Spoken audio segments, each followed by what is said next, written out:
diskusi dan kajian mendalam mengenai tokoh, tema, atau cerita tertentu di dalam Alkitab.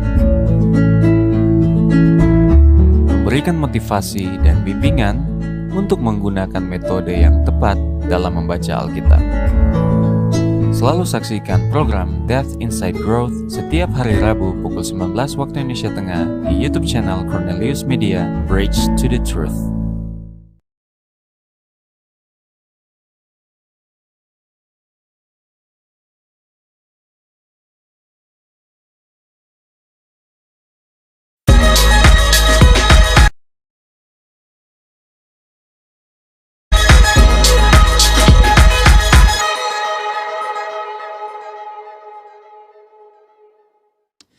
Selamat malam pemirsa dan selamat berjumpa lagi dengan kami di DIG, Depth Inside Growth bersama dengan saya Pendeta Felix Gosal.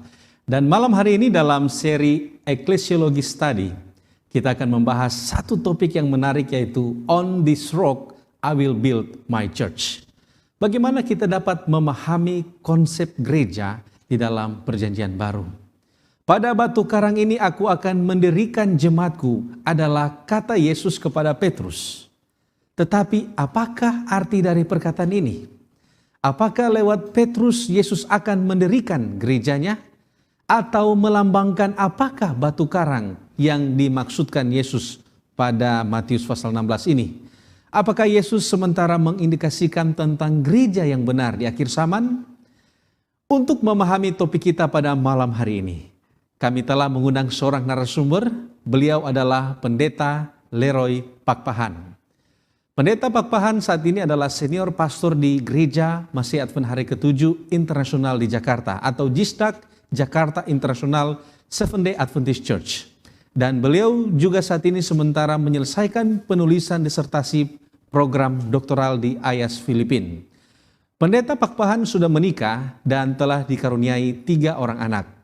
Dan Pendeta Leroy Pakpahan adalah seorang yang memiliki passion untuk mendalami Alkitab dan beberapa kali diundang untuk menjadi narasumber di berbagai acara pendalaman Alkitab. Dan tanpa berlama-lama lagi, mari kita sapa narasumber kita pada malam hari ini, Pendeta Leroy Pakpahan. Selamat malam, Pendeta. Selamat malam. Terima kasih juga sudah diundang kembali ya. Ya, apa kabar Pendeta? Sehat-sehat ya? Sejauh yang saya tahu saya sehat, luar biasa. Luar biasa, puji Tuhan ya. Kami berterima kasih Pendeta dalam kesibukan boleh menerima undangan kami untuk menjadi narasumber dalam pendalaman Alkitab ini. Ya. Dan Pendeta, kita akan mulaikan program kita pada malam hari ini, tetapi kita akan break sejenak. Kita akan kembali setelah pesan-pesan yang satu ini.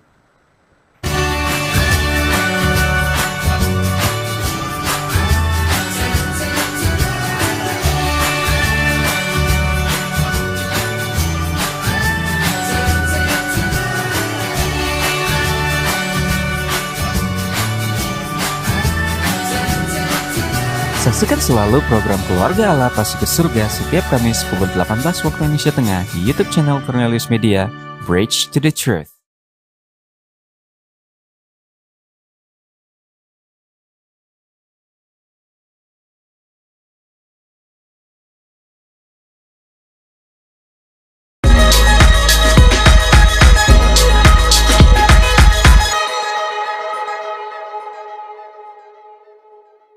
Ya, kembali lagi bersama dengan kami di program DIG, Depth Inside Growth.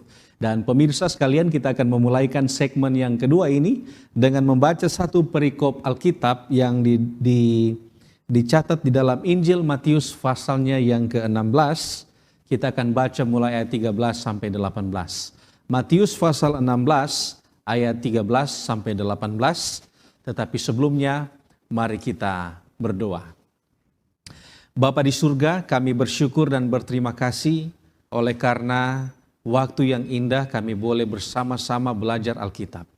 Berkati kiranya Tuhan pembahasan pada malam hari ini, kiranya dapat dimengerti dan boleh membawa kami kepada pertumbuhan rohani. Berkati secara khusus hamba-Mu, Pendeta Pakpahan, yang akan menjadi narasumber pada malam hari ini membagikan berkat rohani lewat pembahasan firman Tuhan. Kau berkati beliau dan juga pembahasan yang akan kami bahas, kiranya dapat berguna bagi kehidupan rohani kami. Inilah doa kami Tuhan, di dalam nama Yesus kami berdoa. Amin. Baiklah pemirsa, mari kita buka Alkitab kita di dalam Matius pasal 16. Kita akan baca mulai ayat 13 sampai ayat 18. Matius 16 ayat 13 sampai 18. Pengakuan Petrus. Setelah Yesus tiba di daerah Kaisarea Filipi, ia bertanya kepada murid-muridnya, "Kata orang, siapakah anak manusia itu?" Jawab mereka, "Ada yang mengatakan Yohanes Pembaptis, ada juga yang mengatakan Elia, dan ada pula yang mengatakan Yeremia atau salah seorang dari para nabi." Lalu Yesus bertanya kepada mereka, "Tetapi apa katamu, siapakah aku ini?" Maka jawab Simon Petrus, "Engkau adalah Mesias, anak Allah yang hidup."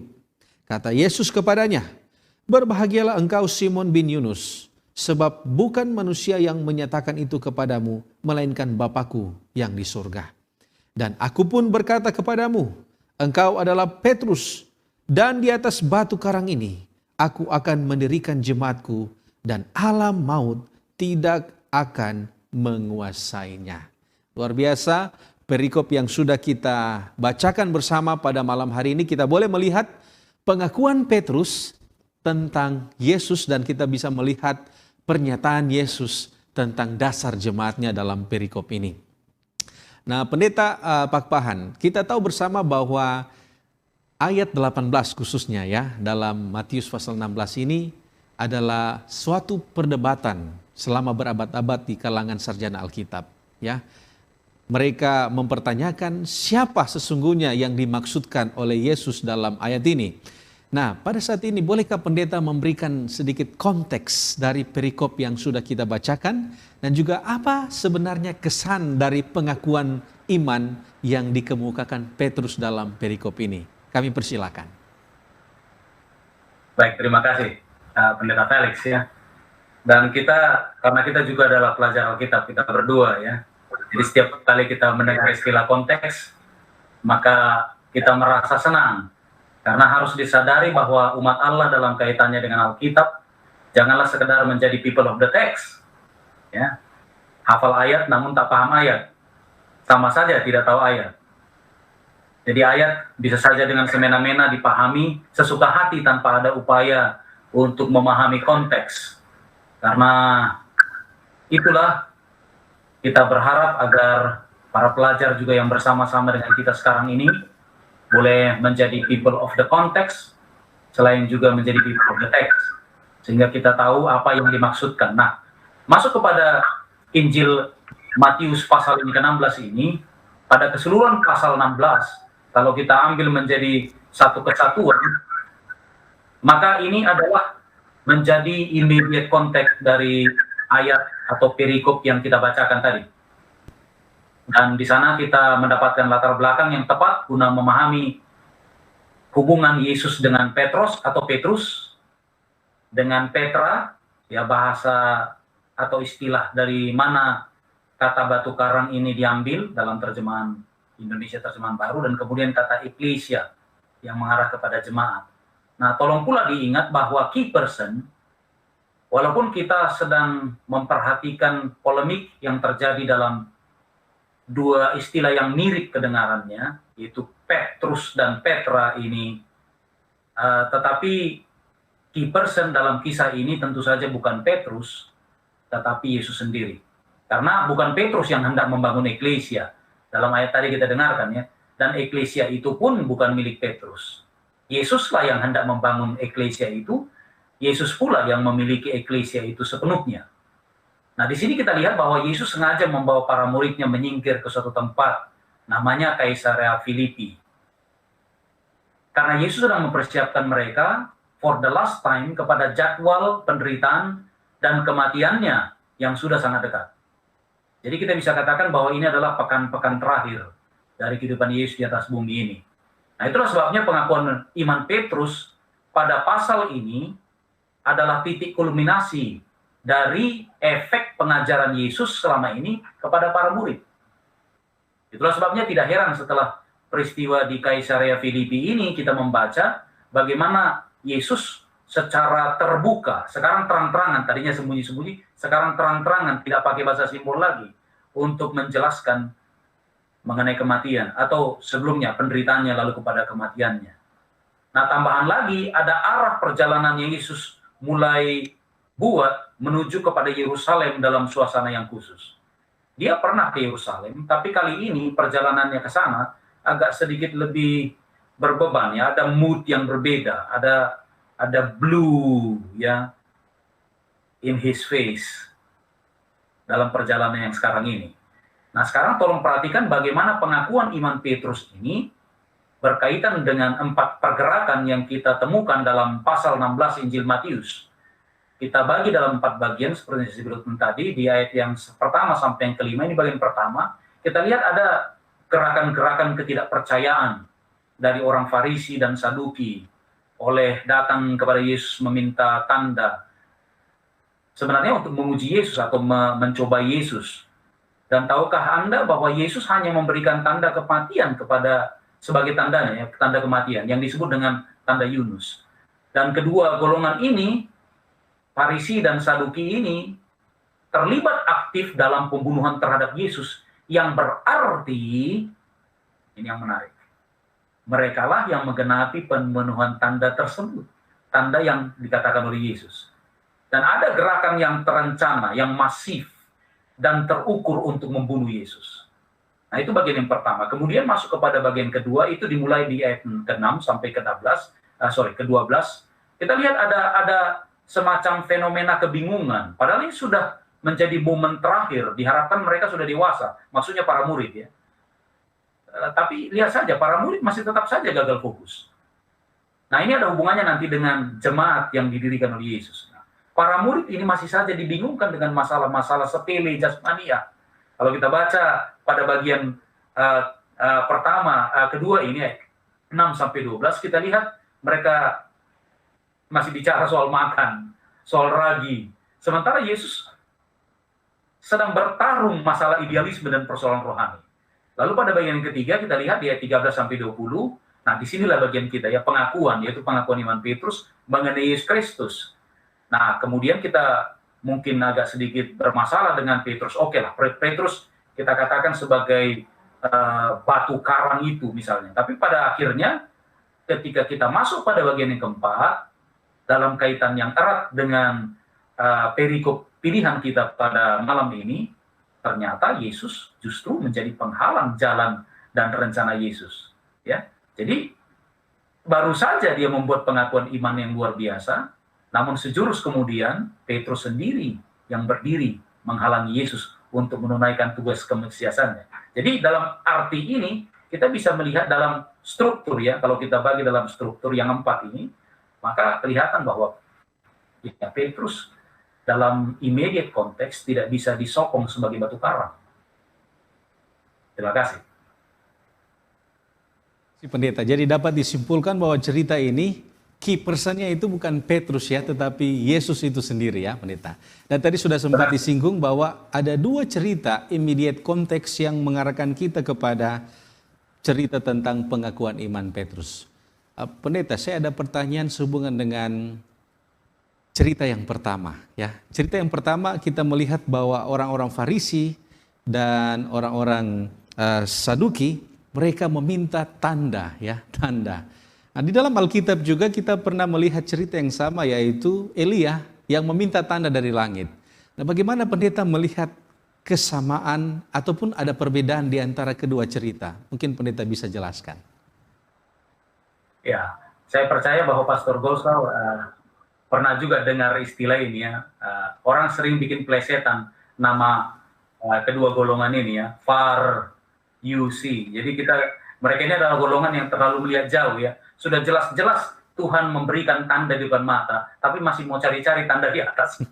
Sementara orang Saduki ini sering diplesetkan namanya menjadi sad you see. Orang yang kelihatan murung senantiasa. Karena apa? Ketika mereka mati tidak ada lagi kebangkitan. Kan begitu. Yeah. Ini kepercayaan yang berbeda dengan yang diajarkan oleh Yesus. Nah, untuk Elia itu sendiri memang menarik ya. Saya mau katakan bahwa ya tepat sekali ya. arahan dari Pastor Felix ya, bahwa memang ada movement ke sana ya. Dua golongan ini luar biasa ya.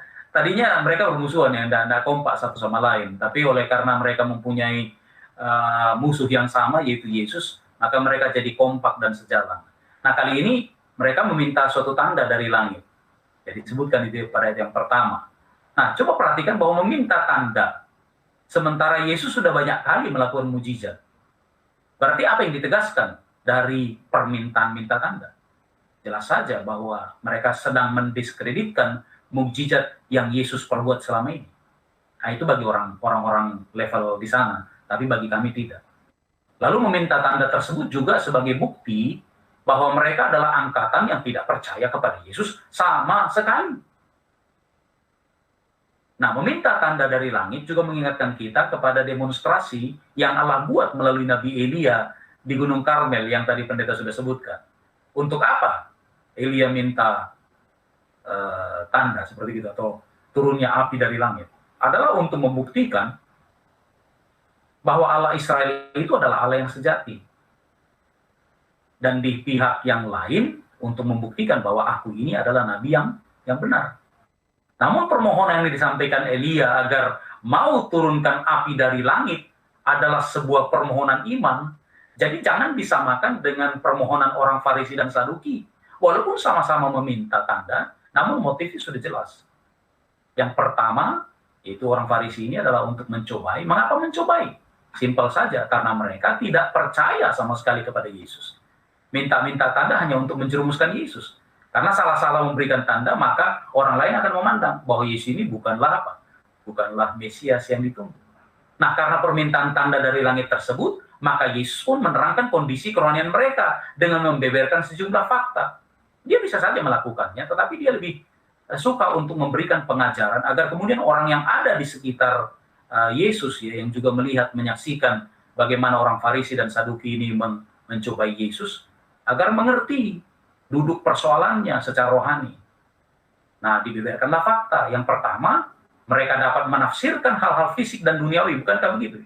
Kalau dilihat matahari begini-begini atau cuaca begini-begini, maka itu tandanya. Namun ternyata mereka tidak mampu menafsirkan hal-hal rohani. Ya, yang kedua adalah mereka itu pada dasarnya jahat. Sehingga pada akhirnya mereka mencobai Yesus. Karena mencobai Yesus itu sama dengan mencobai Allah. Itu yang mereka tidak paham. Nah, yang ketiga adalah mereka adalah angkatan yang cemar. Karena telah menolak Yesus sebagai Allah yang benar untuk digantikan dengan agama mereka yang kosong melompong. Hati-hati nih. Kadang-kadang gantinya kita menyembah Yesus, justru kita menyembah gereja. Ya, benar bahwa kita bernaung di dalam atau di bawah gereja yang adalah milik Tuhan. Tapi kadang-kadang gerejanya kita terima, si pemilik gereja kita tidak terima. Nah, setelah itu kita perhatikan Yesus mengarahkan perhatian mereka kepada kematian, penguburan, dan kebangkitannya oleh menggunakan analogi tanda Nabi Yunus. Tapi yang pertama kita sudah settle bahwa Elia memang ada semacam kesan keterkaitan dengan apa? Dengan apa yang kita bicarakan pada kesempatan ini, khususnya pada bagian pertama. Demikian. Baik, terima kasih pendeta atas penjelasan mengenai immediate konteks yang pertama. Mari kita melangkah kepada immediate konteks yang kedua atau cerita yang kedua yang dituliskan mulai pas ayatnya yang kelima. Di dalam perikop yang kedua ini ternyata terjadi kebingungan atau salah faham ya di antara murid-murid Yesus ketika Yesus mengatakan waspada terhadap ragi Farisi ya. Nah, mereka salah mengartikan itu sampai mereka bilang, wah ini mungkin maksud Yesus kita lupa bawa roti ya, kita tidak bawa roti. Nah, bagaimana kebingungan ini dapat kita lihat sebagai immediate konteks menuju kepada pelajaran kita pada malam hari ini? Silakan. Ya, demikianlah memang agak bermasalah ya kita dengan cerita ini memberikan kepada kita sesuatu yang luar biasa. Dan ketika kita bercermin kepada diri, sering juga kita adalah sebenarnya orang yang sama dengan orang-orang diceritakan di dalam Matius pasal 16 ini, khusus sebagai yang kedua. Di mana kadang-kadang waktu kita menyebutkan sesuatu, misalnya tentang keimanan kita, ternyata kita kita sebenarnya nggak ngerti apa yang kita bilang ya. Yang kita katakan itu ternyata yang kita tidak pahami ya. Dan untuk ya khusus untuk para murid, kita menyaksikan betapa mereka ini yang telah menyaksikan dengan mata kepala sendiri segudang pengalaman ya dari mujizat Yesus secara langsung, masih saja gagal fokus dan kebingungan. Contohnya saja ya, mereka panik hanya lantaran tidak bawa roti. Ya, sementara baru saja mereka menyaksikan bagaimana Yesus telah memberikan makan lebih dari, bukan 5.000, kali ini yang 4.000 ya, 4.000. Ini adalah cerita yang menarik yang dikutip juga oleh Matius ya. Dimultiplikasikan makanan atau sumber makanan yang secuil itu, dan lihat sisa makanan tersebut sebanyak 7 bakul, lebih besar daripada sumber bahan makanan yang dilipat gandakan. Tapi mereka khawatir karena nggak bawa roti, hanya kepada perjalanan hanya untuk segelintir mereka. Kemudian ketika Yesus menggunakan ilustrasi ragi orang Farisi dan Saduki, lagi-lagi pikiran mereka berpikir tentang roti. Ya, jadi luar biasa ya. Padahal bukan itu maksudnya. Lukas kemudian yang mengartikan ragi tersebut dengan kemunafikan orang Farisi. Dan Yesus mengamarkan bahwa kemunafikan itu menular loh. Jika sudah menular, maka iman pribadi, bahkan iman kelompok, bisa rusak membusuk. Itu yang diamarkan oleh Yesus. Jadi, tapi mereka ya tetap saja masuk kepada, oh kita nggak bawa roti. Oh ini Yesus sedang menyindir ini, karena kita lupa bawa roti. Kira-kira demikian, ya menarik sekali. Baik, saya percaya immediate konteks ini dapat memberikan kita pengalaman untuk masuk dalam pemahaman kita tentang cerita di dalam Matius pasal 16 ayat 18 ini. Pendeta, sebelum kita akan bahas kesaksian atau pengakuan iman dari Petrus, sebelumnya Yesus bertanya kepada murid-murid tentang apa di mata orang atau pengakuan atau pendapat orang banyak tentang dirinya sendiri. Bagaimana pendeta melihat akan hal ini? Pendapat orang tentang siapa Yesus di dalam cerita Matius pasal 16 ini. Ya, mengenai pendapat orang yang kemudian disuarakan oleh murid-murid ya, karena Yesus bertanya kepada murid-murid, apa kata orang mengenai saya? Ada 4 ya, ada 4 anggapan orang siapakah Yesus ini. Sebenarnya bukan menyatakan bahwa itulah dia, tetapi ini adalah asosiasi. Kecuali bagian terakhir nanti, yaitu adalah salah seorang dari nabi. Kita mulai dari yang pertama, disebutkan bahwa Yesus ini disamakan dengan Yohanes Pembaptis, yang beberapa tahun sebelumnya telah mati syahid. Nah, benar bahwa Yesus dan Yohanes Pembaptis ada kemiripan. Mereka ini sepupu juga ya, secara pertalian darah. Namun Yesus bukanlah Yohanes Pembaptis yang mempersiapkan jalan bagi Tuhan. Mengapa? Karena Yesus adalah Tuhan yang jalannya dipersiapkan oleh Yohanes Pembaptis. Jadi mengatakan Yesus ini adalah Yohanes Pembaptis sedang mengatakan bahwa Yesus ini bukan Mesias. Tetapi justru dia adalah orang yang mempersiapkan jalan bagi Mesias. Loh, dia ini Mesias. Nah, kemudian disamakan juga dengan Nabi Elia. Benar bahwa Yesus dan Nabi Elia ada kemiripan. Namun Yesus bukanlah Elia yang memohon agar api turun dari langit atau dari surga lah ya, untuk melahap persembahan korban sebagai bukti bahwa dia adalah yang benar. Adalah bukan seperti itu. Yesus justru adalah dia yang menurunkan api dari langit bagi Elia, ya. Jadi dia yang memberikan tanda. Jadi bukan yang lain. Yesus ini adalah yang benar di satu sisi. Nah, kita masuk kepada yang ketiga, Nabi Yeremia. Yesus juga disamakan dengan Nabi Yeremia. Benar bahwa Yesus dan Yeremia mempunyai kemiripan. Namun Yesus bukanlah Yeremia dari suku Lewi dia, ya. Karena disebut dia keturunan imam dalam Yeremia 1 ayat 1. Yesus ini bukan dari suku itu. Dia adalah singa dari keturunan Yehuda. Dari suku mana Mesias itu muncul? Bukan dari Lewi. Lalu kemudian ketika para murid juga menyuarakan bahwa orang banyak bilang engkau adalah salah seorang dari nabi, nah ini lebih parah lagi saya kira ya. Karena menyebutkan Yesus sebagai salah satu nabi merupakan pengakuan yang terlalu general. Siapa aja bisa buat. Jadi bukan berdasarkan suatu pengenalan khusus. Ya salah seorang nabi lah begitu kan. Misalnya kalau ditanya siapakah misalnya pendeta Gosal misalnya, orang menanya kepada seorang, lalu orang bilang ya salah seorang pendeta lah, hamba Tuhan begitu ya. Itu terlalu general ya, berarti dia tidak terlalu tahu ya. Kira-kira demikian barangkali. Ya. Baik pendeta, apakah pendeta melihat ada hal yang signifikan perbedaan antara pengakuan Petrus dengan pengakuan orang banyak dalam perikop ini? Ya tentu saja ya. Sama seperti yang saya sebutkan tadi sebelumnya, bahwa pengakuan Petrus ini spesifik ya. Hanya orang yang, ya dalam artian hanya orang yang mengenal Yesus bisa menyatakan seperti itu. Jadi tidak kebanyakan orang, bahkan juga ya ada orang-orang percaya, orang-orang beragama sekarang ini mengaku Yesus ya, walaupun bukan Kristen, mereka mengakui bahwa Yesus itu ya nabi, ya orang baik begitu ya. Tapi itu terlalu general. Sementara pengakuan Petrus ini kan spesifik ya. Jadi tidak menyamakan Yesus dengan orang lain. Dengan Yohanes Pembaptis lah, atau seperti Yeremia lah, atau seperti Elia lah. Tidak ya. Dalam ayat 16 itu Yesus berkata, engkau adalah Mesias, anak Allah yang hidup. Itu kan spesifik sekali ya. Lalu Yesus segera menegaskan bahwa pengakuan itu bukan datang dari diri Petrus sendiri. Nah, di sini kunci rahasianya. Salah satu ya, bahwa sebenarnya ini adalah semacam revelation ya, pewahyuan kepada pikiran dari Petrus sehingga dia membuat pengakuan. Ada impresi yang luar biasa yang sukar untuk dijelaskan bagaimana itu bisa terjadi ya.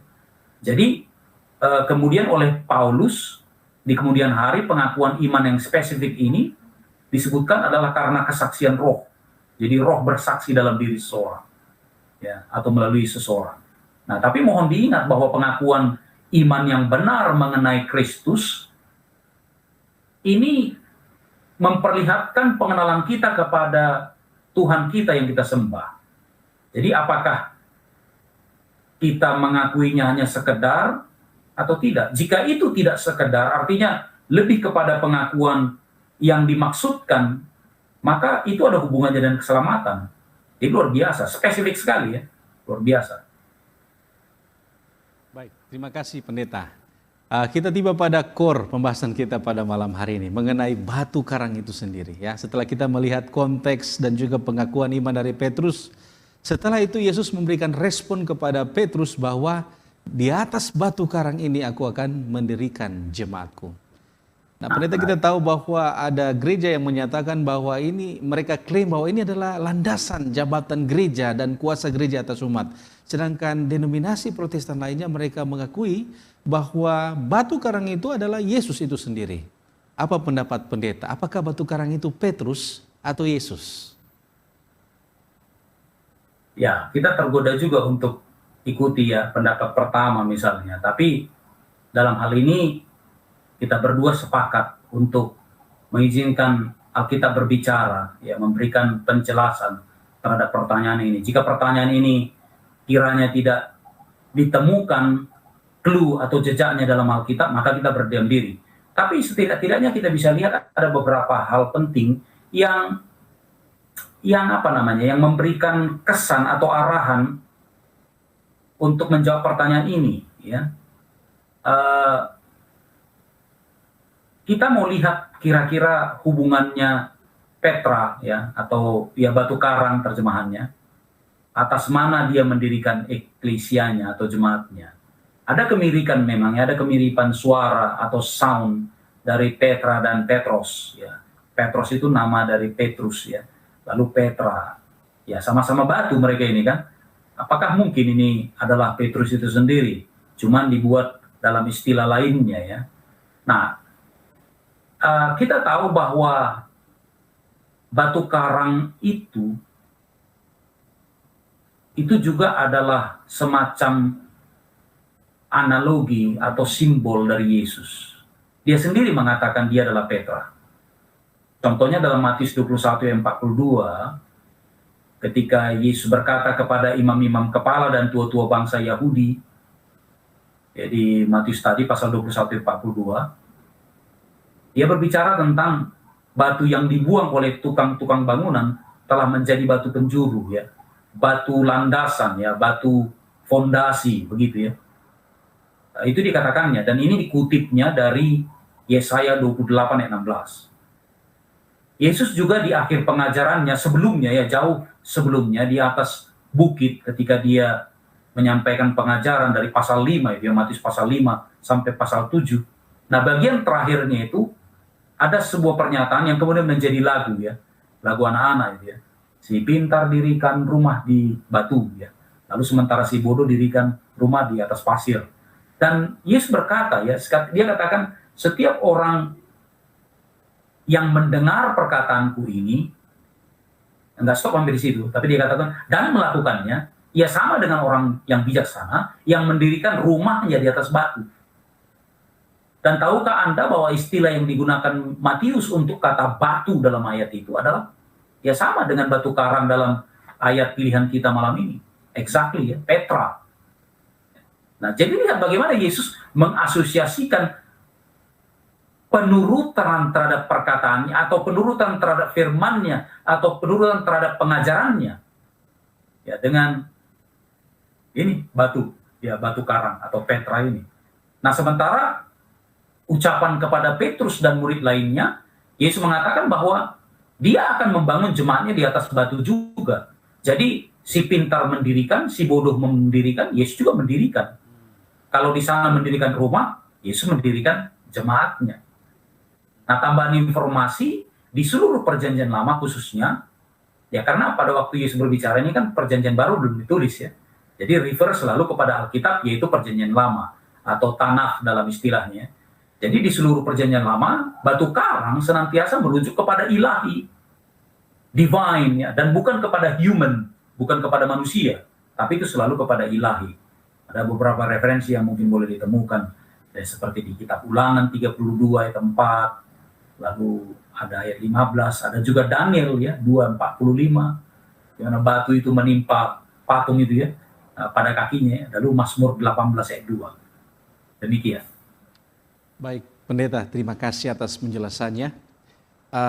Kalau kita melihat ekspresi yang Yesus katakan bahwa batu karang ini adalah landasan atau dasar di mana Yesus akan mendirikan jemaatnya. Apakah batu karang ini mengarah kepada gereja tertentu? Bagaimana pendapat Pendeta? Ini menarik, ini pertanyaannya. tricky question. Nah, tapi ya sekali lagi karena kita adalah orang yang belajar konteks, kita tahu latar belakang, kita melihat pada waktu penyampaian ini, ya kita tidak membenarkan pemikiran bahwa di masa Yesus ada di bumi ini, atau ketika para rasul masih hidup, ada jemaat-jemaat lain begitu ya. Karena jemaat itu ya walaupun banyak di sana sini di berbagai daerah, di Korintus ada, di Makedonia ada, di Roma ada, itu jemaat itu dipandang sebagai satu entitas, itu milik Kristus. Meskipun ada informasi bahwa telah pula terjadi perpecahan seperti halnya di Korintus.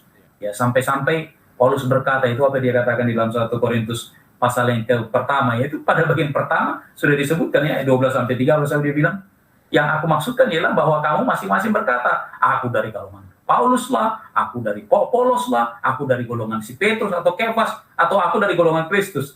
Jadi dia katakan, apa kamu kira ini Kristus terbagi-bagi? Kan tidak ya. Jadi pada dasarnya perkataan Yesus ini tidak boleh ditafsirkan untuk merujuk kepada jemaat tertentu di jemaat sekarang.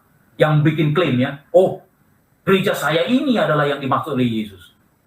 Nggak bisa. Karena apa? Karena jemaat yang seperti sekarang, yang modern time sekarang ini, itu eksistensinya belum ada pada waktu ini dikatakan. Karena perkataan yang digunakan oleh Yesus juga adalah future tense ya. Dia katakan aku akan. Jadi dia akan mendirikan berdasarkan konteks yang kita bisa lihat. Jadi hati-hati untuk menafsirkannya kepada hal yang seperti itu. Ada ayat yang lebih cocok saya kira atau lebih tepat untuk menentukan manakah jemaat yang benar. Contohnya di Wahyu pasal 12 ayat 17. Tapi itu persoalan lain, mungkin topik lain nanti ya. Terima kasih. Oke, terima kasih Pendeta. Masih dalam pembahasan tentang batu ya. Kalau kita lihat di dalam pasal 16 ini 2 kali Yesus mengatakan batu ya. Yang pertama dia katakan Petrus batu karang. Tetapi di ayat selanjutnya di ayat 23 Yesus mengatakan bahwa Petrus ini adalah batu sandungan. Dia katakan di dalam ayat 23 kalau kita baca di sana, maka Yesus berpaling kepada dan berkata kepada Petrus, "Enyahlah iblis, ya, engkau suatu batu sandungan bagiku." Jadi di sisi lain Yesus mengatakan Petrus ini batu karang, tetapi sesudah itu Yesus katakan Petrus adalah batu sandungan. Bagaimana pendeta menanggapi hal ini?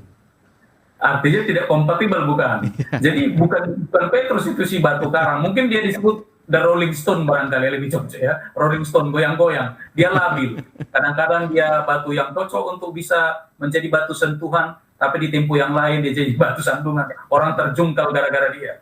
Kan begitu. Jadi tidak kompatibel. Dia tidak stabil ya. Oke, terima kasih. Pendeta, kita akan break sejenak dan pemirsa jangan kemana-mana. Kita akan kembali setelah yang satu ini. Tahukah Anda, buah adalah sumber vitamin dan antioksidan alami yang dapat meningkatkan metabolisme tubuh. Sayur memperlancar buang air besar dan dapat menurunkan risiko terkena berbagai penyakit kronis. Selalu mengonsumsi air mineral untuk menjaga keseimbangan cairan tubuh. Berolahraga dengan teratur dapat membantu kita mengendalikan berat badan. Selalu beristirahat yang cukup agar tubuh tetap sehat dan bugar. Jangan lupa untuk selalu menyaksikan program live di YouTube channel Cornelius Media, Bridge to the Truth.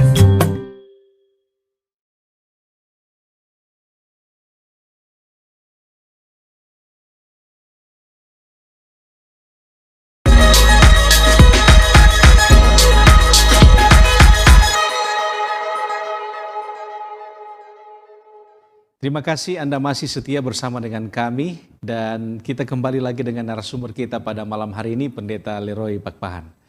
Pendeta, saat ini kita akan berbicara luas, general tentang gereja. Kita akan meninggalkan Matius pasal 16 dan kita akan melihat beberapa fakta lain di dalam Perjanjian Baru yang mengungkapkan tentang konsep gereja di dalam Perjanjian Baru. Bagaimana pendeta melihat Matius pasal 16 ini dapat membantu kita mengerti konsep jemaat itu? Bagaimana cerita ini dapat membantu kita atau definisi kita tentang jemaat? Bolehkah pendeta bagikan sedikit? Baik, ya kita tahu bahwa memang di dalam Perjanjian Baru ya, khususnya Perjanjian Baru, istilah, bukan istilah, tapi pemahaman tentang jemaat itu ada disampaikan dalam berbagai simbol ya. Ada kadang disebut sebagai sebuah keluarga, bahkan ada digambarkan sebagai hubungan suami dan istri ya, atau tubuh, apalagi yang lain. Ada komunitas dan segala macam ya. Nah, khusus untuk Matius pasal 16 ini kita temukan bahwa ada satu sumbangsih dari perikop Matius pasal 16 ini kepada pengertian gereja ya.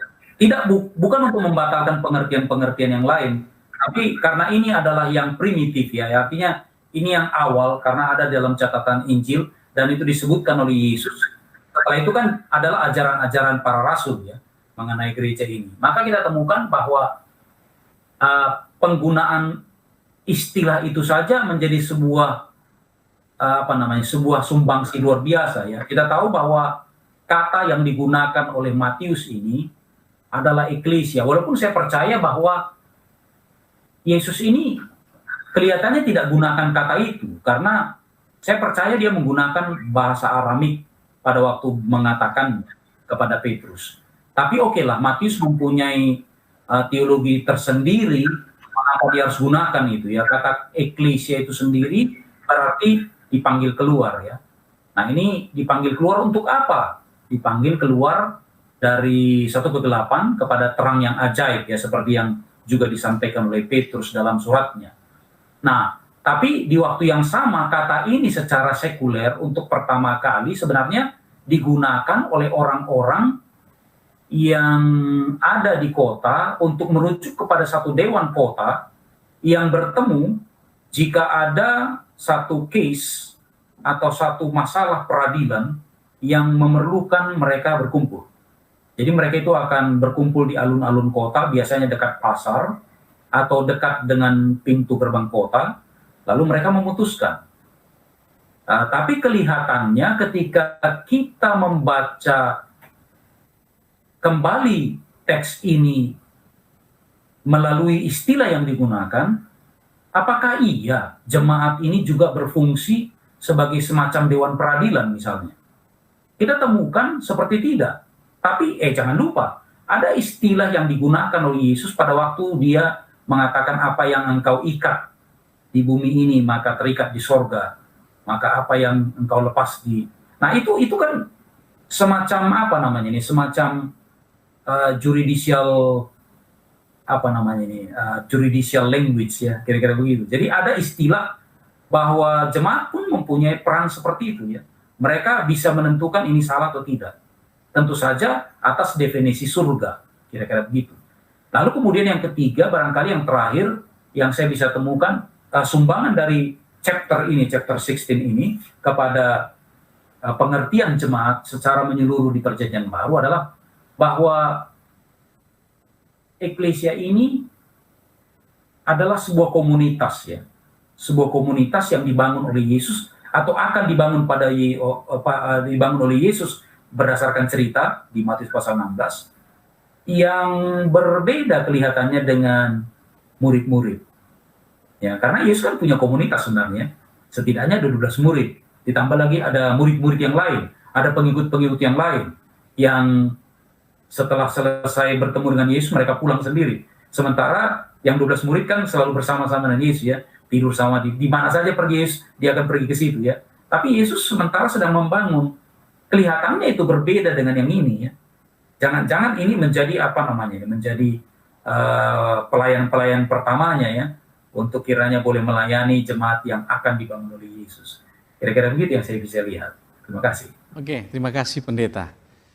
Berbicara mengenai gereja, ada orang yang mengatakan bahwa gereja itu bukanlah bangunan atau bukanlah sekelompok orang, tapi lebih kepada pribadi yang menerima Roh Kudus. Apakah konsep ini benar, pendeta?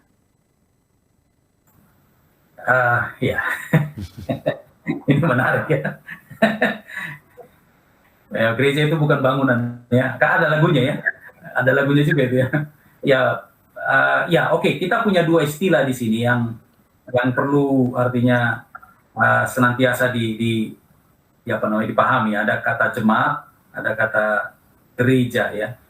Kalau untuk jemaat memang saya melihat bahwa istilah ini jarang merujuk kepada bangunannya, tapi lebih kepada manusianya. Atau bahkan ini merujuk juga kepada nama. Nah, kita bicara pragmatis ya, kita bicara tentang realita yang ada. Ketika disebut jemaat, jemaat ini ada di mana katanya kan? Nah, maka mereka tunjukkan lokasi jemaat itu. Artinya bangunan jemaat itu ada kan begitu. Jadi namanya ada di situ ya. Orang yang sering berkumpul di situ. Tapi khusus untuk gereja ini memang agak sedikit lebih apa namanya, lebih terbuka ya untuk mengatakan bahwa gereja. Iya, gereja itu ini bangunan ya, kira-kira begitu ya. Ini ada bangunan, itu gereja gitu ya. Tapi memang kita harus akui bahwa pengertian jemaat ataupun gereja ini tidak boleh terlepas dari orangnya, komunitasnya. Karena apalah gunanya sebuah bangunan gereja yang mewah, yang megah, kalau tidak ada orangnya. Dan bukankah bangunan-bangunan itu terjadi oleh karena ada orangnya? Jadi ya tetap saja kita harus akui bahwa untuk pengertian pertama janganlah mengarah kepada bangunan gereja. Nah, ketika pun kita mungkin bisa mendefinisikan bahwa arti tambahan gereja ini juga merujuk kepada bangunan, itu boleh-boleh saja, tapi yang jelas itu bangunan tidak akan pernah berdiri di situ jika orangnya tidak ada. Ya kan begitu. Karena mereka yang digunakan sebenarnya oleh Yesus, atau mereka lah yang sedang di-edify oleh Yesus untuk kemudian menjadi satu kesatuan orang percaya ya yang dalam Yesus Kristus. Jadi saya lebih setuju kalau kita pakai istilah pertama-tama ini ya, bahwa jemaat itu merujuk kepada satu komunitas yang diikat oleh satu keyakinan untuk tetap setia, saling melayani, saling membantu, menyampaikan pekabaran, dan Great Commission yang Yesus Kristus embankan kepada jemaat. Terima kasih. Terima kasih pendeta penjelasannya.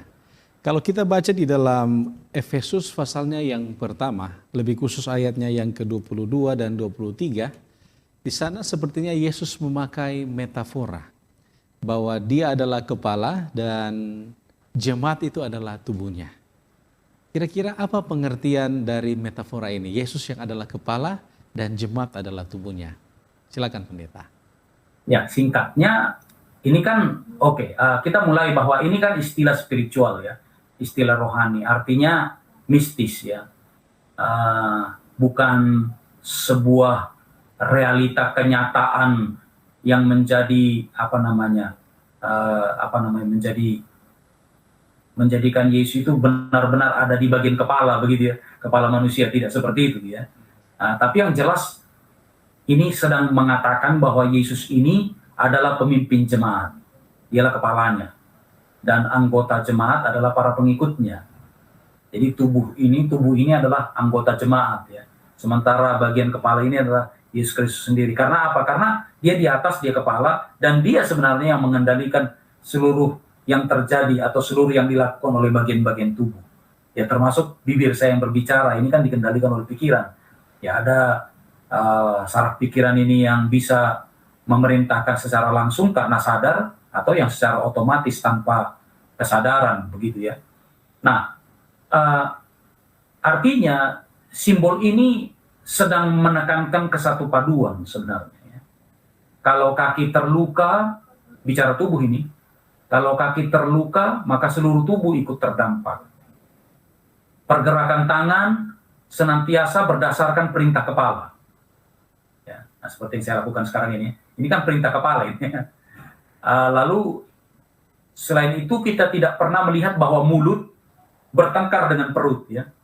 Jadi berantem dia, jadi bilang, kamu jangan ribut, lapar nanti aja tahan, kita belum selesai acara misalnya begitu. Tidak begitu ya.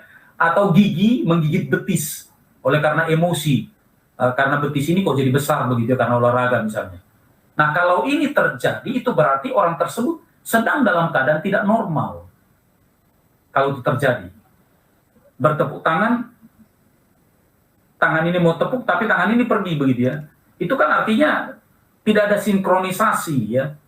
Nah demikian pula halnya jemaat sebagai tubuh Kristus dan Kristus adalah kepalanya. Tidak boleh ada ketidakharmonisan atau saling melukai, bukan. Tapi realitanya yang terjadi seperti itu. Nah ini sebenarnya adalah sebuah realita, tapi idealismenya seharusnya tidak begitu. Demikian. Baik, terima kasih pendeta ya. Di dalam Efesus pasal 4, ya, sebagian orang mereka mengindikasikan bahwa informasi di dalam Efesus pasal 4 ini sementara mengarahkan pengertian bahwa hanya ada satu gereja yang benar. Ya. Nah, bagaimana pendapat pendeta? Apakah arti dari Efesus pasal 4 ini ayat 4 sampai 5 sedang mengindikasikan bahwa hanya ada satu gereja yang benar saat ini? Boleh kita baca mungkin, tapi gantinya dari ayat 4 sampai 5, tapi kita baca ayat 3 sampai 6. Boleh bantu Pastor? Baik, saya akan baca Efesus pasal 4 ayat 3 sampai 5. Ayat 3 di sana sampai dikatakan 6. Sampai 6 bahkan. Sampai 6 ya. Oke. Ayat 3, dan berusahalah memelihara kesatuan roh oleh ikatan damai sejahtera.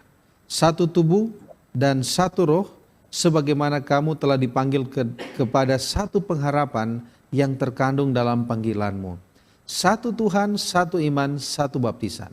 Satu Allah dan Bapa dari semua.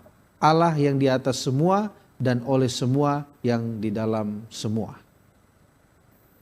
Luar biasa, banyak pengulangan ya. Ada kata semua, ada kata satu. Ada satu semua, semua satu, satu semua.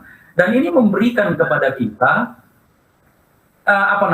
klarifikasi sebenarnya ketika kita membaca ayat ini, bahwa ayat ini tidak sedang menginformasikan bahwa hanya ada satu jemaat. Dia tidak berbicara tentang adanya satu jemaat, bukan. Yang ada adalah, ini adalah sebuah nasihat, exhortation, encouragement, agar anggota jemaat berusaha menjaga kesatuan. Jadi ini bukan bicara gereja yang satu, tetapi berbicara tentang hendaklah jemaat berusaha menjaga kesatuan. Namun adalah benar bahwa Yesus memiliki satu jemaat, Walaupun jemaat-jemaat itu tersebar di seluruh permukaan bumi ini. Namun ada jemaat yang mulai kehilangan prinsip kebenaran kerajaan surga, dan pada akhirnya mereka hilang. Tidak lagi menjemaat Tuhan, ya, tidak lagi menjadi jemaat Tuhan. Nah, upaya untuk membawa mereka kembali adalah juga upaya dari sister church lainnya sebagai satu kesatuan anggota tubuh. Kita pakai istilah tadi dalam Efesus tadi ya, pada bagian yang pertama. Jadi yang jelas ketika kita membaca ayat ini, perhatikan saja kata-kata kunci yang muncul berkali-kali, berulang-ulang. Satu, semua, satu. Ini tidak sedang berbicara tentang, oh, ada eksistensi satu gereja. Bukan. Tapi ini berbicara tentang, marilah. Atau semacam sebuah dorongan, marilah menjaga kesatuan.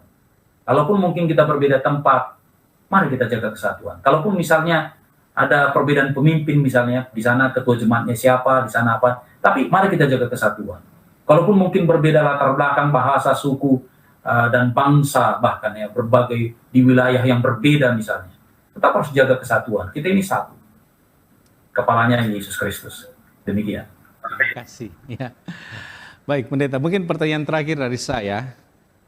Setelah kita belajar pada malam hari ini, apa sebenarnya tujuan dari pelayanan jemaat di dalam Perjanjian Baru? Silakan, Pendeta. Luar biasa. Karena itu yang paling penting ya. Untuk apa bicara mengenai ini dan itu, detail, teknis, tapi kemudian lalu kita mau buat apa? Ya. Jadi ya kita tahu bahwa ada beberapa. Saya mungkin tidak bisa sampaikan semuanya, tapi setidaknya ada 3 ya. Ada 3 tujuan dari mengapa jemaat itu didirikan oleh Yesus pada akhirnya. Kita tahu ya, kalau kita baca dalam konteks Matius saja, kita temukan itu ya. Yang pertama, untuk pemeliharaan. Masih ingat bagaimana Petrus ya, setelah dia mendeny Yesus, lalu Yesus tidak ngomong kepadanya, justru Yesus ngomong kepada Maria Magdalena. Yesus ngomong kepada murid-murid yang dalam perjalanan ke Emmaus. Tapi tidak sekalipun dicatat bahwa Yesus setelah itu bicara kepada Petrus, kecuali setelah penangkapan ikan, penjalan ikan pada malam hari itu ya. Dan pagi-pagi mereka mulai mengarahkan perahu mereka ke darat tanpa mendapat apapun, dan di sana ada seseorang yang sedang berteriak memanggil mereka. Adakah ikan? Gimana gitu ya? Lalu Yohanes tahu itu Yesus, itu Tuhan. Lalu dia sampaikan kepada Petrus, dan Petrus, ini aneh nih Petrus ini. Jadi kalau kita baca Yohanes 4:21, maka kita temukan bahwa sebenarnya perahu itu tidak terlalu jauh lagi dari daratan ya, dari pantai. Tapi coba perhatikan, Petrus ambil baju, karena waktu itu dia lagi jadi buka baju dia lagi ambil bajunya atau jubahnya, dan dia pakai jubah justru nyemplung ke air, jadi dia lompat ke air. Ya seharusnya kan biar aja buka baju gitu. Tapi mungkin dia berpikir barangkali dalam ya keterbatasan dan kegagukannya pada waktu itu, karena nggak diomongin oleh Yesus, dia mau cemplung. Tapi kalau saya nggak pakai pakaian, malu di hadapan Yesus kan begitu. Jadi dia cemplung. Lalu setelah dia cemplung, toh juga murid-murid yang lain sudah mendarat kan begitu ya. Lalu kemudian dia cari kesempatan untuk bicara dengan Yesus. Tapi Yesus tidak bicara sedikit pun, kecuali setelah Yesus memberi mereka makan. Setelah berhidangan, kemudian baru Yesus berbicara. Dan berbicaranya pun tidak kepada semua orang, tapi kepada Petrus secara langsung. Simon, anak Yohanes katanya. 3 kali ya disampaikan model yang sama ya, walaupun ada penggantian beberapa kata ya. Nah, kita lihat bahwa kepada Petrus diberikan satu tugas. Tugas apa? Pemeliharaan. Dia katakan, gembalakanlah domba-dombaku. Ini adalah suatu analogi bagaimana anggota jemaat dapat terpelihara dalam suatu komunitas orang percaya. Jadi jemaat itu tujuannya adalah untuk pemeliharaan, penjagaan. Ini semacam household ya, atau semacam kandang domba ya, atau kandang pemeliharaan. Kemudian yang kedua adalah untuk memelihara kebenaran yang Yesus ajarkan. Istilahnya sebagai depositori kebenaran itu. Perlu satu komunitas agar kebenaran itu secara konsisten diajarkan dan disiarkan, dipelihara, diulangi, didiskusikan semakin dalam. Sehingga jemaat itu pada akhirnya menjadi depositor dari kebenaran itu. Dan dengan cara demikian terpeliharalah kebenaran itu dalam diri setiap anggota.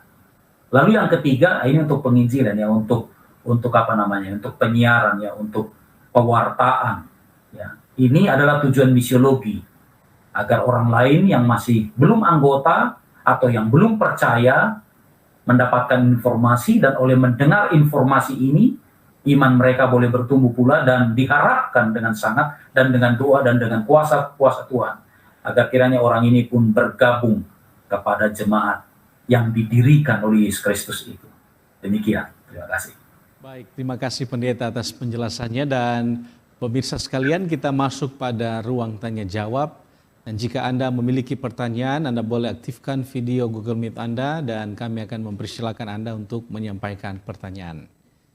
Apakah ada yang ingin bertanya pada malam hari ini? Kami persilakan.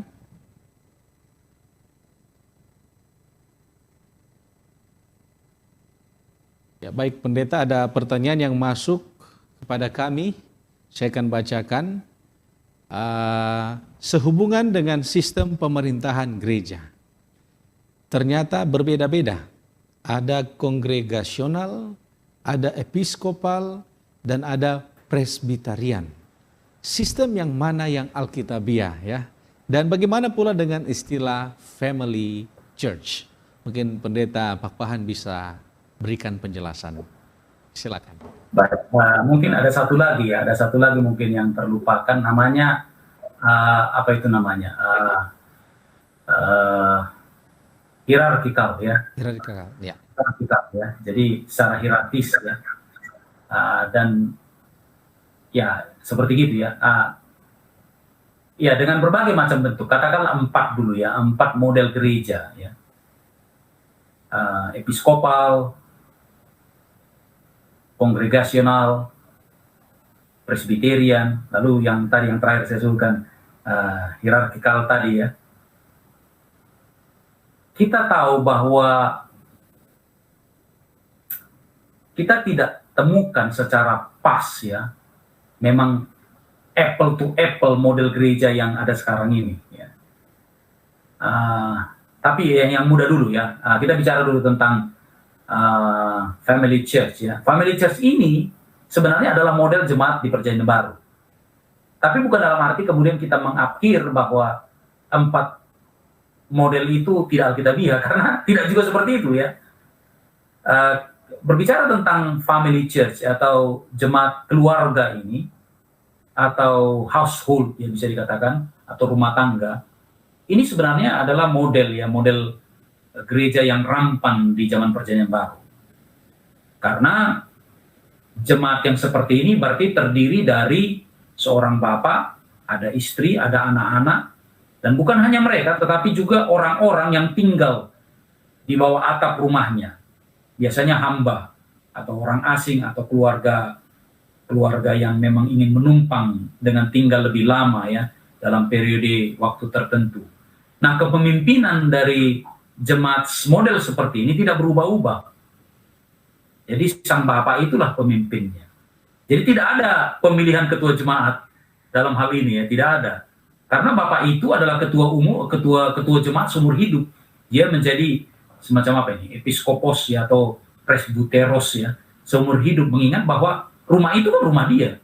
Jadi ketika dipilih misalnya orang lain, berarti dia jual rumah begitu ya. Jadi berbeda dengan pemerintahan misalnya sistem kongregasional ya, atau pemerintahan episkopal, atau presbiterian, atau hierarkikal.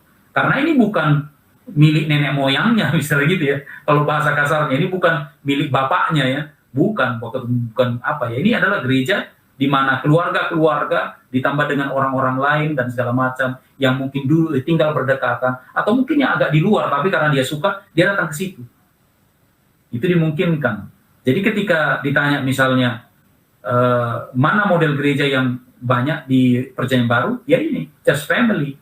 Tapi bukan dalam arti kemudian mengatakan bahwa oke, yang 4 yang lain ini tidak disiol Alkitab, tidak disebut begitu juga. Karena begini, dari seluruh pemerintahan jemaat yang kita bicarakan tersebut, ya dari church family ini saja bisa berkembang, bahkan memberikan. Jadi gini, dia bisa saja membuat pengaruh kepada yang lain ya. Misalnya tiba-tiba ada seorang yang berkunjung ke church family. Lalu dia berpikir, bagus sekali begini, saya suka lah, saya mau buatlah di kampung saya mau di kota saya kan. Lalu kemudian dia ngomong kepada orang-orang lain. Nah, contohnya dalam komunitas sinagog, ya kita tahu bahwa komunitas sinagog ini kan bisa terbentuk sekurang-kurangnya jika ada 10 laki-laki dewasa. Lebih penting itu bapak-bapak. Itu sudah bisa bentuk semacam sinagog. Dan kita tahu bahwa gereja mula-mula itu kan orang Yahudi kebanyakan. Jadi mereka punya model seperti itu. Household, ya, family, tapi bisa juga antar pertemanan, antar tetangga, ya, RT RW misalnya gitu kan. Ayo kita bikin yuk jadi satu jemaat misalnya gitu. Bisa saja. Tapi ini bisa berkembang. Makin bertambah banyak anggota kan makin kompleks itu pemerintahan gereja. Dibuatlah seksi ini, dibuatlah seksi ini. Masih nggak? Dalam Kisah Para Rasul, dulu nggak ada diakon secara khusus ya dipilih ya, diakonos itu. Tapi dipilih karena apa? Karena ya gereja makin bertumbuh dan kelihatannya seperti ada pelalaian namanya ya. Ada semacam ya overlook ya, tidak dilihat lagi kebutuhan para janda sehingga diangkatlah jabatan-jabatan ya, seperti begitu. Jadi jemaat ini selalu menjadi selalu beradaptasi dengan kebutuhan yang ada ya. Ketika ini terjadi dibuat seperti ini. Tapi paling penting dari semuanya itu adalah entah apapun model gereja atau government system of the church, jangan pernah lupa yang jelas yang menjadi kepala, ini prinsipnya, yang menjadi kepala adalah Yesus Kristus sendiri. Dan karenanya setiap pemimpin harus senantiasa berusaha mencari kehendak roh, gantinya kehendak dan kebijakan pribadi atau kelompok. Demikian. Baik, terima kasih pendeta atas penjelasannya. Saya percaya kita masih suka untuk berdiskusi, tapi sayang sekali kita dibatasi oleh waktu. Dan pada akhir pembahasan kita pada saat ini, bolehkah pendeta memberikan closing statement? Kira-kira manfaat apa yang boleh dibawa pulang oleh pemirsa pada saat ini? Dipersilahkan. Ini bagian yang terbaik ya, walaupun pada bagian akhir ya. Saya hanya suka untuk menjangkau hati kita agar kita punya komitmen. Bahwa janganlah kita, bagaimana sih mau katakannya, janganlah kita kemudian dipisahkan oleh tembok-tembok gereja atau nama-nama gereja. Ya. Tapi di waktu yang sama kita juga tahu bahwa setan berusaha untuk membuang kebenaran itu dari gereja. Kita adalah tubuh Kristus. Jemaat itu dibangun oleh Yesus. Namun, sama seperti Petrus yang baru saja menyampaikan pengakuan iman yang luar biasa, belum 5 jam, dia sudah menjadi batu sandungan ya. Batu sandungan bagi Yesus. Nah, kita harus sadari itu. Jadi tidak ada seorang pun dari kita yang benar. Hanya Yesus yang benar. Itulah sebabnya harus ada upaya untuk mencari kebenaran itu dan menjadi depositor of the truth. Itu yang paling penting. Karena apa? Karena gereja sekarang kan banyak, terbagi-bagi denominasi. Saya lebih bagus katanya, saya nomor 1, saya lebih begini, segala macam. Pertanyaannya sekarang adalah, mengapa kita jadi berpecah? Kenapa? Satu-satunya alasan, atau bukan satu-satunya, tapi salah satu alasan adalah karena masing-masing kita mempertahankan kebenaran sendiri. Atau sedang mempromosikan kebenaran sendiri. Tidak kembali kepada Alkitab. Ingat apa yang Yesus katakan. Barang siapa yang mendengar perkataanku dan menurutinya, maka dia sama seperti orang yang bijaksana yang sedang mendirikan rumahnya di atas batu. Dan itulah gereja itu. Gereja itu dibangun atas dasar kebenaran. Dan kebenaran itu terdapat hanya dalam Yesus. Maka oleh karena itu segala sesuatu harus diuji berdasarkan pengajaran Yesus. Jangan bentar-bentar oleh karena enak misalnya di hari kebaktian ini, hari ini, lalu buat begitu. Padahal kita tidak bilang.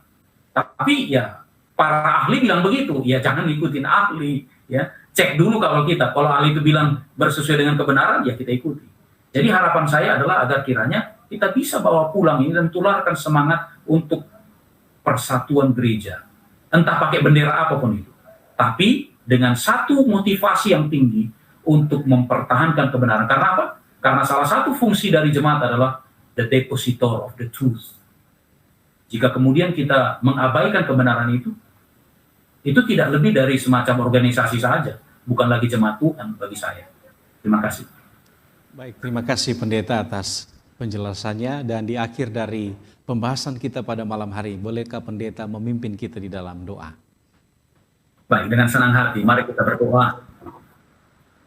Bapa kami yang bersemayam di dalam surga, sungguh Engkau kami hendak permuliakan ya Bapa, karena Engkau telah pilih kami sebagai anggota dari jemaat Tuhan.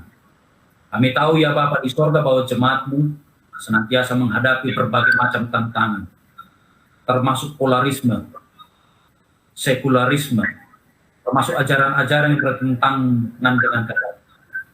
Pada kesempatan ini Bapa, kepada setiap telinga yang telah mendengar, biarlah semangat untuk bersatu padu dengan anggota tubuh yang lain, dengan gereja-gereja Tuhan, boleh kami laksanakan, tetapi dengan satu visi yang kudus dan yang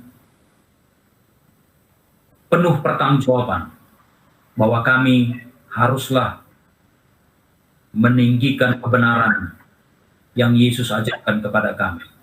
Karena kebenaran itu akan mempersatukan kami. Kami bukan memandang jumlah, tapi kami memandang bahwa Yesus satu-satu kebenaran dalam diri kami.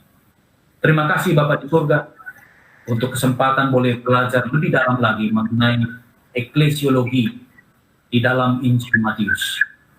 Berkati kami pada sisa malam hari ini, di dalam nama Yesus yang berdoa. Amin. Amin. Terima kasih pendeta. Kami ucapkan terima kasih sekali lagi untuk waktunya yang sudah mau menerima undangan kami menjadi narasumber pada malam hari ini. Kiranya berkat Tuhan boleh menjadi bagian pendeta bersama dengan keluarga dalam pelayanan di Jakarta. Dan kami juga mau mengucapkan terima kasih kepada pemirsa yang tetap setia bersama dengan kami sampai pada saat ini. Apabila Anda memiliki hal yang perlu didoakan, Anda bisa hubungi kami ataupun konsultasi, kami akan memberikan konsultasi dan juga doa kepada Anda. Dan kami juga mengundang pemirsa sekalian untuk kembali menyaksikan broadcast kami besok hari dalam diskusi keluarga bersama dengan hamba Tuhan Pendeta Togar Simanjuntak dan istri, dan juga diskusi kesehatan bersama dengan Dr. Larry Tumalun dari Rumah Sakit Advent Bandung. Dan dengan demikian, perjumpaan kita pada malam hari ini telah berakhir. Kami akan berjumpa lagi pada minggu depan, episode mendatang dengan pembahasan yang menarik lainnya. Dan saya Pendeta Felix Gosal dan kru yang bertugas undur diri. Tuhan memberkati dan shalom.